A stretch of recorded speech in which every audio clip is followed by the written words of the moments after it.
Hey, so welcome to my YouTube channel. My name is Btw, and today I'll be answering questions about my Air Force BMT experience. So if you want to learn more about how BMT goes for the Air Force, stay tuned. So here's a little background on my BMT experience. I left on July 9th of 2019 and I graduated September 6th of 2019 also. It was the hottest month in Texas when I went, so it was like 110 every day by like 10 o'clock, so that was pretty bad. But after like the second, third week, you get used to the heat, so it's really not that bad. But you have to stay hydrated or else you will pass out, because lots of people did. I was in the 323rd training squadron. We were the Mustangs. I was in Disneyland, which was the best squadron to be in. So if you get stuck in Alcatraz, good luck. Yeah, but here's a disclaimer. This was my experience. Not everyone's BMT experience is the same as mine, because you get different MTIs, different dorms, different everything. But this was just my experience. I'm gonna try to give you a more generalized questions per se, so you'll get the gist of it. So I just have a list of different questions. So they're not really in any order, so they might just go, I don't even know. So just hang in there. I'll try to answer as much as I can though. So for the first question was, how many people were in my flight? We had 44 throughout the entire time. We lost 3, but then we gained 3 as well. So we had 44 the whole time.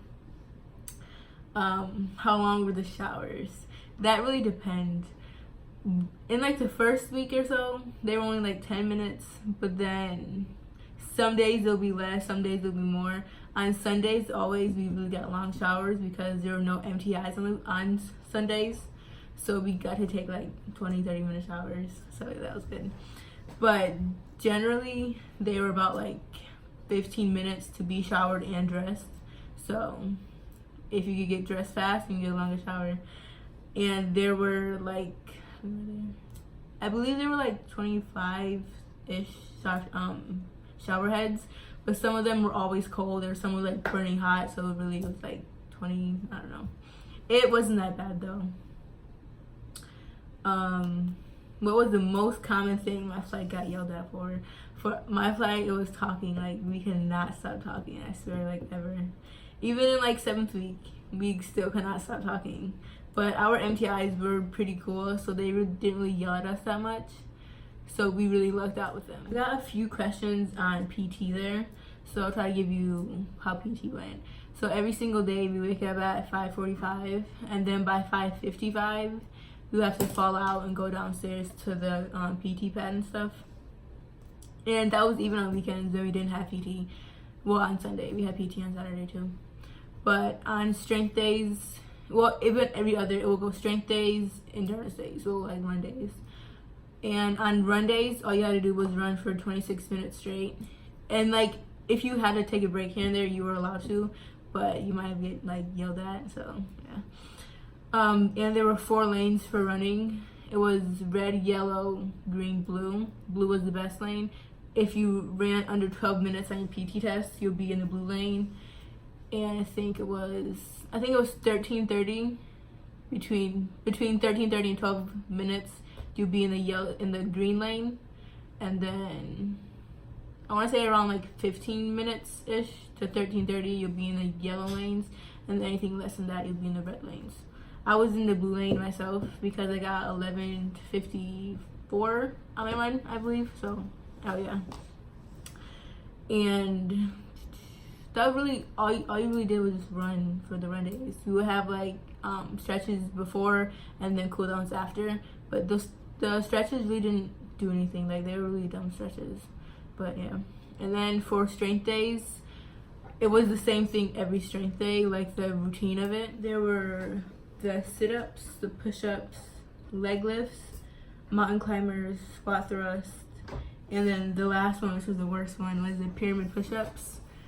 But it was the last one, so after that you knew you were gonna be done, so that was pretty good. But the PT really wasn't even that bad, well, for me, because I like worked out before and stuff. But even for the people who haven't worked out, it was pretty good if you still tried. So I would just say try your hardest to do the PT, because you will get stronger and it will be easier for you. And then hair care. As you can see, I have curly hair, so I was pretty worried about taking care of it during BMT because we didn't get that long to shower.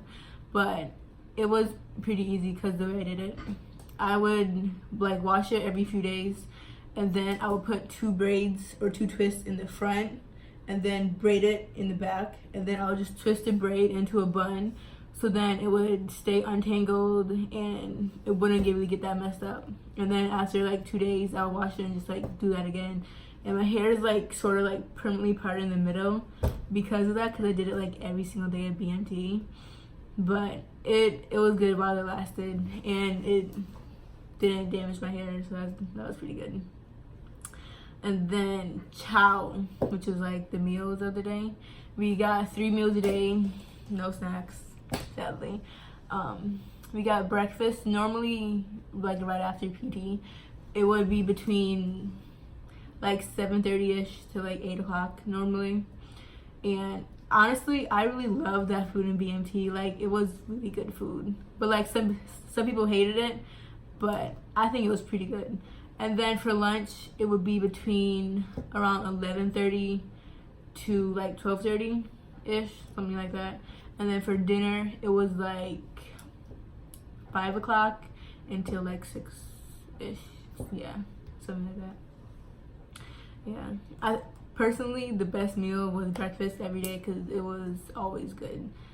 So I would say fill up on your breakfast food and then just eat what you can find during lunch and dinner. And then also at lunch you got a protein bar, so then you can eat it around 7 o'clock that night. So that was pretty good. But I would not recommend eating them every day because they make you really constipated. So I mean, you can do what you want to do, but just know that that's what happens. And then next question was, how was sleep? Every night at 2100 it was lights out, so you have to go in bed, and then you wake up at 5:45 every single day unless it was early wake up, which you wake up even earlier. The earliest wake up we had was 4:30, yeah. But normally early wake up will only be like 5 o'clock, I believe. And then that was on Wednesdays, and we had to do what are they called, linen exchanges. So we have to like do that linen stuff. So, and like that was when we switched out our sheets and pillowcases to make sure you don't get sick or anything like that. But me, honestly, I slept really great during BMT because I was always so tired. So like as soon as you hit that bed, you're just knocked out. Yeah. And then the next question is, how many letters did you get, and did you get any phone calls? Every single night, Monday to Friday, was mail call, and I got a letter about every single day from my mom because she pretty good. But yeah, you get mail call every single day except for the weekends. But you know, it's cool. And then phone calls, we got one the next day, like we all shipped in July 9th, and then on the 10th we got a phone call for like 5 minutes to say that we were alive, you made it there, and stuff like that. And then our next real phone call was week 3, we got it for 15 minutes. And then week 4 we got a base Liberty, and we got to call there because there was payphones, so I was on the phone for about like 30 minutes that day. And then week 5 we got a 30-minute phone call because we got 0 demerits on our details one day, so that was really great. And then week 6 we got another phone call because it was mandatory to like tell your family you passed all your tests, because 6th week is when you take all your tests, like your PT tests, your EOC tests, your RLA PCs, everything is in 6 weeks for like test wise and stuff. So it was like 15 minutes for that phone call. And then 7th week after Beast, we got a base lib again for 4 hours. That was great. And I called in also for like 30 minutes. And then 8th week, we got one like the Tuesday before graduation for like 10 minutes. So yeah. And then I seen my family like 2 days after, so it was pretty good. So yeah, but normally, because we were like, honestly, my flight was really spoiled, so we got a lot of stuff, but most flights only got them the 3rd week and 6th week. So, and now for the 2 questions you guys probably really want to know about. There's the gas chamber and Beast Week. So those are some fun times. I'll start with the gas chamber. We did that 6th week. I believe it was that Thursday of 6th week. I could be wrong though, because I don't know, I forgot honestly. But we got there about 8 o'clock. We like got lectured for a little while. We tried on all the mop gear, the gas mask, to make sure we knew how to like use it right and everything. And then at about noon, we actually walked over to the gas chamber. It was like a 5-minute walk. It wasn't that bad, but it was really hot, and we had to walk there in all of our mop gear. This was just like, it's pretty much like when you go in the cold and put on like snow pants, jacket, everything is like super, super big, and it was super hot for that walk. And then once we got in the gas chamber, so we got in, and I honestly did not know there was gas in, because I thought that they put the pod on there when we got in so we could see it like explode and all that stuff, but we didn't. So we got in there, it was a guy in there, and then he just told us the rules, and yeah, and then he told us to loosen up the bottom straps, because there was 3. It was one on the top, one on the side, and one on the bottom. So first you loosen up the bottom ones, and then like the instant you do that, the gas just like seeps in right away and goes straight to your eyes. And that was like, it burned in like a second after you loosen up the bottom ones. And then after you see that everyone loosened up the bottom ones, you have to take your mask completely off and then say your reporting statement. And then after we said our reporting statement with our gas, like after you say it, you have to hold your gas mask here to make sure that it's off, and you know. But this one guy's mask was stuck on his head. So we all had our gas mask off already, in the gas, breathing it in, burning and crying and all that jazz. And his was stuck, so we had to be in there for like 10 extra seconds breathing in the gas because his was stuck. And we were all like pissed off. We were all like, take your gas mask off, hurry up, because it was crazy. And then it honestly wasn't that bad in the room, but then as soon as you stepped outside and that fresh air hit your face, it just started burning, like it burnt the most like here, I don't know why. And then your eyes just like water and burn a lot. And then if you rub your eyes like I did, because I didn't know, it's even worse. So I would just say try not to touch your face or your eyes, and then blink like a lot, like just like keep blinking, and it'll like just wash it out. After about like a minute and a half outside, it sort of just like went away. Like it didn't really last that long, and no one really puked or passed out or anything. It was just like crying when you walked outside. That was about it. And then for Beast Week, normally your Beast Week is Monday to Friday, but I went during a holiday. It was Labor Day, so we only met Monday to Thursday afternoon. So that was pretty good. If he had to be there another day, I probably would have died, honestly, because it was like at least like 115. But me, I really like loved Beast. Like it was so much fun for me. Most people in my flight like hated it, but I don't know, I just really like loved it so much.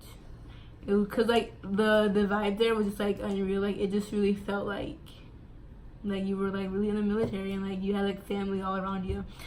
It was just really great. And then probably the most fun part about Beast was the claw, which was all the obstacle courses. That was the whole like morning. It was from like 7 a.m. until like noon, 1 o'clock. It was like really fun. The best one there, I think, was the molehill. I won't tell you all about it because if you are going to BMT soon, like no one ever says like the courses or like the MTIs. They don't tell you what it's like because they want you to be surprised, and it was fun being surprised because it was a really great experience. But the worst part about Beast was the showers, because there was 2 restrooms, one for the males, one for the females. In the female latrine, it was 3 shower heads, and then in the males it was 15. But we got to use both latrines to like to take a shower, because that's just how it was. And then because you would go in there like just normally, not really that sweaty or anything, and you would come out showered, and just you would be like sticky and sweaty, and it was really disgusting because there was no windows, no like ventilation in there, and it was just like heat from the showers. Because I'm convinced that the cold water did not work because every single shower was burning hot. So you go in and try to take as little time as you can because they only give you like 10 minutes to go in there, get undressed, showered, redressed, and it was like 30 of us packed in that little bathroom for 15 people. So it was really rough. And it was just like so hot and just nasty in there. But if you go in the wintertime, it probably won't be that bad because it won't be as hot. But for us, it was hot and humid, and it was just like disgusting. But other than that, I really enjoyed Beast. And the night raid for Beast, ours was so messed up because first of all, our sirens for the night raid didn't even work. So we didn't even know that it was the night raid until like 2 minutes after we were supposed to begin the night raid. So we failed that part of the Beast and we also got mail call that day. We got it on Monday, Tuesday, and Wednesday, not Thursday because we were back at our dorms then. But Beast really wasn't like that bad if you actually try, because there was some girls in my flight that like didn't try, and they all like hated it. They said it was the worst thing about BMT, but it is what you make it, and I made it really good, and I like really enjoyed it. And we had MREs for breakfast and lunch, and then we got dinner, like a hot dinner, and that dinner was so good. Like they actually like seasoned it, and it was way better than like actual BMT meals from the DFAC at our squadron. Like everyone really loved the BMT dinner. Like it was like it was the best thing that you eat in BMT. But those MREs, if you eat everything in there, it's really not good for you. So I would say portion out what you eat in the MREs, because some of them are really like unhealthy per se. But you will be really hungry, so it's hard to like balance out what you eat there. But yeah, and in some MREs there are candies like M&Ms or Skittles, something like that. So it's pretty good. Another question I was asked was, do you have any advice for someone going into BMT? Some advice I would give you for going into BMT was, honestly, just make the most of it. It really isn't that bad. It goes by really fast. Cause like after about like second week, it's the same thing every day. So you really get into routine, and it goes by like really fast. Because before I knew it was 6 week, and we were taking all of our tests, and then we went to Beast Week, and then it was over. So I would say make the most of it. Make as many friends as you can, and just honestly do what the MTIs tell you to do, and then there wouldn't be a problem really. Because it was some problems.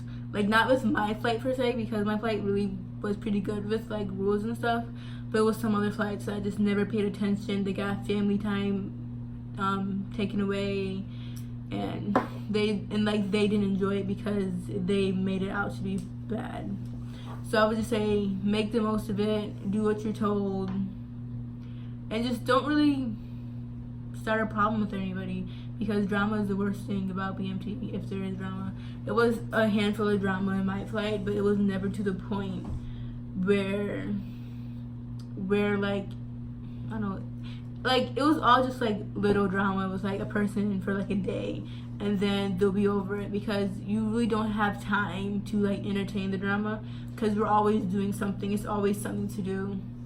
So yeah, and I would just say try your hardest at like everything, at your RLA, at your PT, at your EOC, like studying and everything. One of the worst things about BMT though was not being connected with your family or friends how you normally are, because for the first 2 weeks it is really rough because you have no source of like contacting anybody, and then you really question about like why you joined, honestly. But after like 2-3 weeks, you like start to make friends with everyone in your flight, and they become like your new family. So you always have someone to talk to if you have to vent about something, or if you got a letter that was like sad, you like there's always someone to talk to. And if something is going on in your family that's like really important, you can talk to an MTI and they will give you a phone call. But it has to be like something like sort of serious, otherwise they won't give you a phone call. But that really was the worst part, was just being unconnected with like the outside world as well, because there are those times where it is like really rough for you and there's just no way you can like solve it because you just don't have any sort of connection with anybody. But it really is only 2 months and it does go by really fast. So all like the little problems that you were stressed about in BMT go away pretty quickly, because I'm not sure if this video even made sense because the questions were just like here and there. They weren't really in order or anything. But I hope it helped you at least a little bit to get an insight about how BMT goes to the Air Force. Honestly, it's one of the easiest branches, BMT. Ours is the shortest as well too, I believe, because the Army and the Navies are 10 weeks and the Marines are 3 months. So ours is only 8.5 weeks. So yeah, and most of the day between like 3rd and 5th week is like in the class. Like you're in the class doing briefs pretty much like all day. But honestly, you'll have a lot of fun. Like it's memories in BMT that you can't get anywhere else. And it was like great, honestly. So if you are going to BMT soon, just make the most of it and just enjoy yourself, because it will be over before you know it and you will miss it. Like I'm in tech school now. I've been here for about 2 weeks and I miss my friends that were in BMT. Like we talk here and there, but I mean, like you live with 44 strangers for 2 months and then by the end of that they're like your new family. So you will enjoy it, you will make friends, and it will be over before you know it. So just good luck if you are going, and just have fun. That's the most important part. If you go in with a good attitude, you will leave with an even better attitude, and you will change a little bit, and your family will notice. You won't notice as much, I think, 'cause I didn't notice I changed up. Like when my family came there for graduation, they just couldn't stop saying how much I changed, and I'm like, I didn't know I did, but you changed for the better. Like it really is a life-changing experience. Like I wouldn't change anything about it. Like it was great. I really loved it. So just good luck, and I hope this video helped you a little bit. And if you have any more questions, feel free to comment it, or I'll leave my social medias in the description box. If you want to inbox me, DM me, anything, do that and I will respond. So thanks for watching.